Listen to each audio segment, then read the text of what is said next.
Hello everyone, welcome to my YouTube channel learn with Kanika. आज हम करेंगे यूपी प्राइमरी सुपर टेट के लिए सीडीपी बाल मनोविज्ञान का प्रैक्टिस सेट 3। इससे पहले इसके 2 सेट कंप्लीट हो चुके हैं, जिसमें हमने 50-50 करके 100 क्वेश्चंस कंप्लीट कर लिए हैं।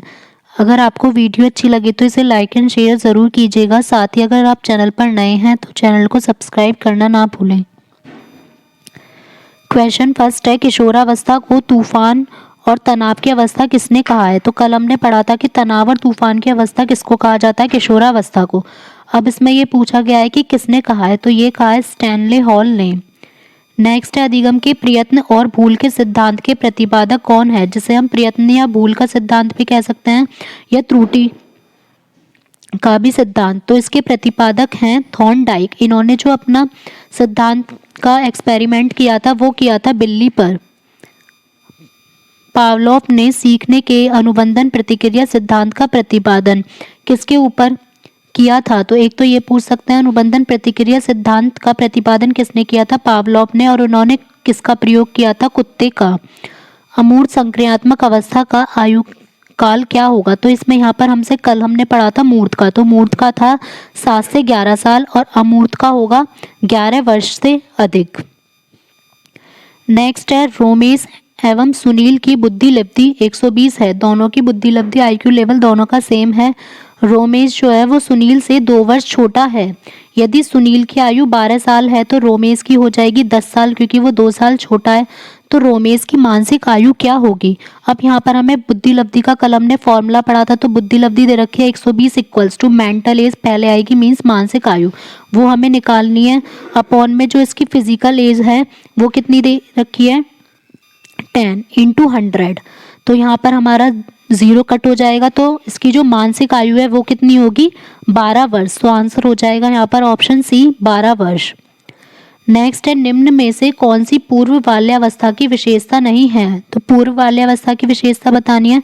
दल व समूह में रहने की अवस्था भी होती है, अनुकरण करने की अवस्था, प्रश्न करने की अवस्था, खेलने की अवस्था। खेलने की भी होगी, लेकिन जो पूर्व बाल्यावस्था में प्रश्न करने की अवस्था नहीं होती।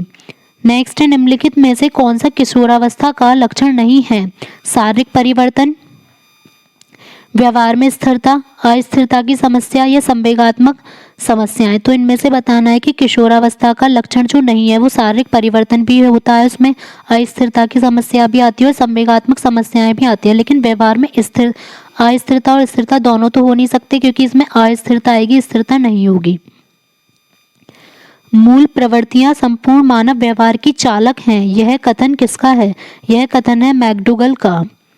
अच्छा अधिगम निर्भर करता है, जो अच्छा अधिगम है वो शिक्षक पर, छात्रों की सक्रिय रुचि पर भी निर्भर करता है और उपयुक्त शिक्षण विधि व सहायक सामग्री के प्रयोग पर भी। अगर तीनों चीज़ ही अच्छी होंगी तो अधिगम भी अच्छा ही होगा। तो आंसर होगा ऑप्शन डी, उपयुक्त सभी पर। बुद्धि की अभिवृद्धि का चरम बिंदु जिस आयु में होता है? तो ये बताना, बुद्धि की अभिवृद्धि का जो चरम बिंदु है वो होता है 16 वर्ष की आयु में।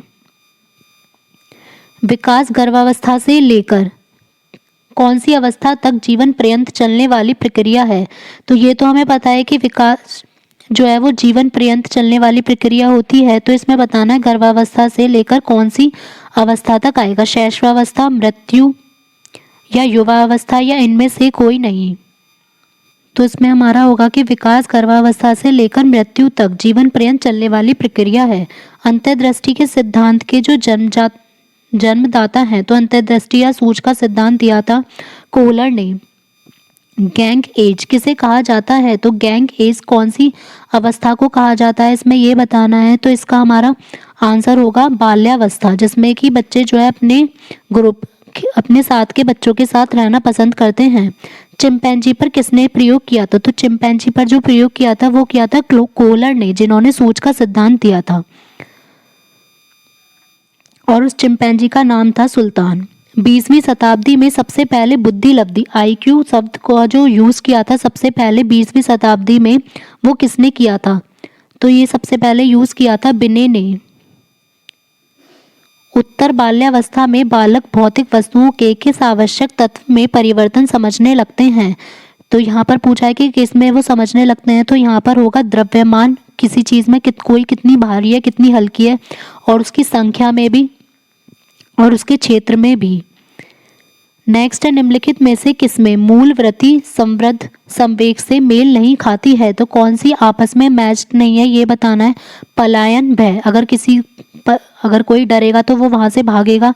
संवेदना आश्चर्य, युद्ध प्रियता क्रोध, तो ये दोनों भी आपस में मैच हैं। अप्रियता होगी तो घृणा, लेकिन जो संवेदना और आश्चर्य है ये दोनों आपस में मैचिंग नहीं है।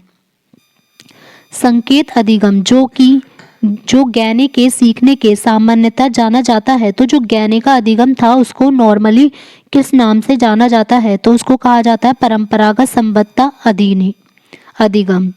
नेक्स्ट है श्रृंखला अधिगम किससे संबंधित है? तो जो श्रृंखला अधिगम है वो है ज्ञानी से संबंधित। बच्चों में गामक कौशल का विकास होता है, तो बच्चों में जो गामक कौशल का हमेशा विकास होता है वो सामान्य से विशिष्ट की ओर। बालक के विकास पर प्रभाव डालने वाले कारक कौन कौन से हैं? माता पिता का वंशानुक्रम, गर्भ स्थिति के बाद पड़ने वाले बाहरी सामाजिक प्रभाव। तो बालक के विकास पर दोनों चीज़ों का ही प्रभाव पड़ता है, एक तो उसके पर्यावरण का भी और आनुवांशिकता का भी। तो आंसर होगा ऑप्शन सी उपयुक्त दोनों। अनुभव एवं प्रशिक्षण के कारण व्यवहार में होने वाले परिवर्तन को कहा जाता है। तो जो हमें एक्सपीरियंस मिलता है या जो हमने सीखा है उसके कारण हमारे बिहेवियर में जो चेंज होता है उसको बोलेंगे अधिगम। आत्मनिर्भरता की भावना का विकास होता है किशोरावस्था में। नेक्स्ट है ज्ञानी के जो अधिगम पदानुक्रम है उसमें सबसे जो नीचे की स्टेज है वो कौन सी होती है? तो वो होती है सबसे पहले उसकी स्टेज संकेत। एक बालक की वास्तविक आयु मतलब शारीरिक आयु जो है उसकी वो 8 वर्ष है और मानसिक आयु 7 वर्ष है।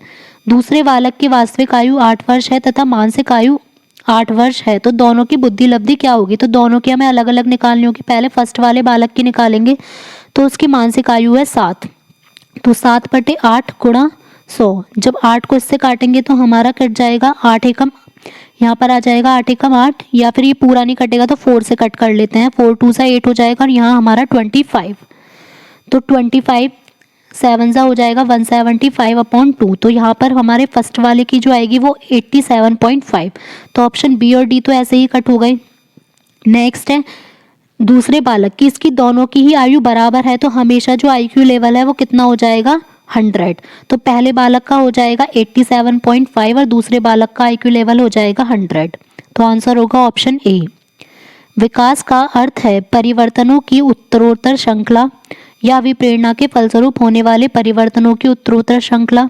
अभिप्रेरणा या फिर अनुभव के फलस्वरूप या परिपक्वता व अनुभव के फलस्वरूप। तो इसमें जो सबसे सही आंसर होगा वो होगा अभिप्रेरणा तथा अनुभव के फलस्वरूप होने वाले परिवर्तनों की उत्तरोत्तर श्रृंखला। संवेग जो सामान्यतः सुख देता है, तो संवेग अलग अलग टाइप के होते हैं लेकिन इसमें बताना है कि जो सुख देने वाला संवेग है वो कौन सा होगा। तो इसमें होगा आत्म अभिमान। किस पहलू में मानसिक स्वास्थ्य को बनाए रखने की विधियां बताई जाती हैं? तो ये बताई जाती हैं संरक्षणात्मक पहलू में।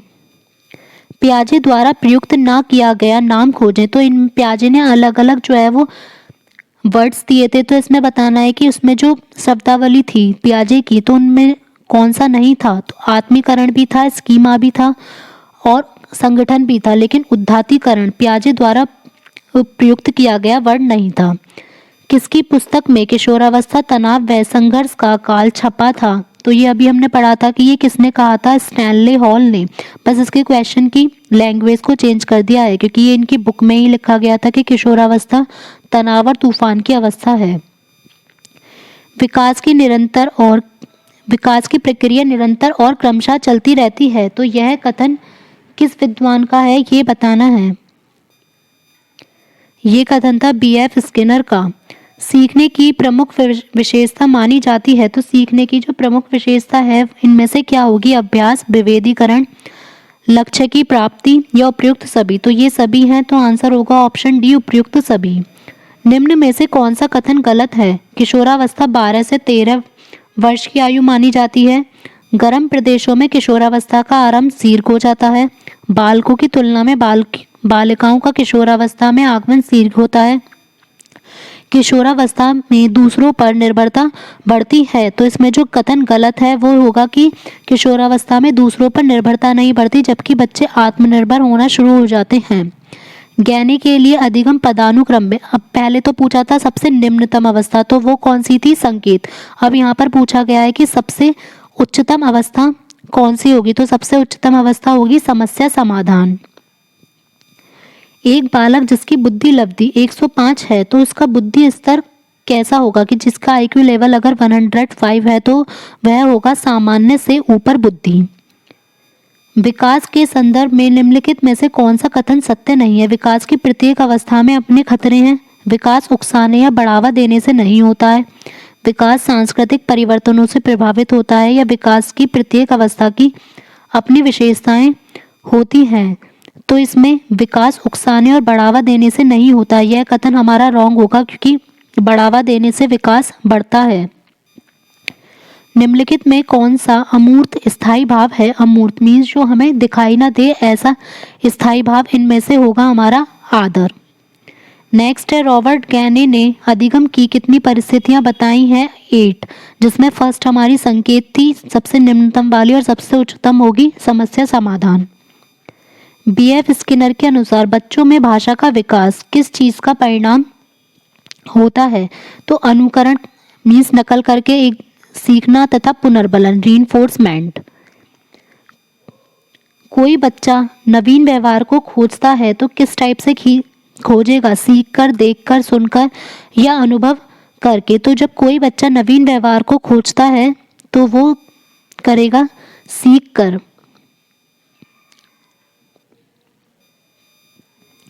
बाल विकास का अर्थ है, तो बाल विकास का अर्थ होगा बालक के सर्वांगीण विकास से। IP पावलोव ने प्रयोग किया था कुत्ते पर, बिल्ली पर किया था थॉर्नडाइक ने, चूहे पर स्किनर ने, और चिंपैंजी पर कोहलर ने। कौन सा कथन गलत है? बुद्धि जन्मजात शक्ति है, ज्ञान अर्जन की शक्ति है, हर व्यक्ति की बुद्धि समान होती है, या बुद्धि वातावरण से सामंजस्य करने की शक्ति है?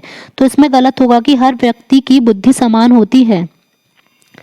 थॉर्नडाइक जो है वो नागरिक किसके थे? कौन से देश के थे? अमेरिका, ब्रिटेन, रूस या स्विट्जरलैंड?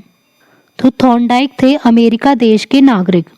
श्रवणबाधित बच्चों को पढ़ाने के लिए क्या उपयुक्त की जाती है? तो यहाँ पर पूछा है हमसे श्रवणबाधित बच्चों के लिए, तो इसमें क्या यूज होगा? सांकेतिक भाषा।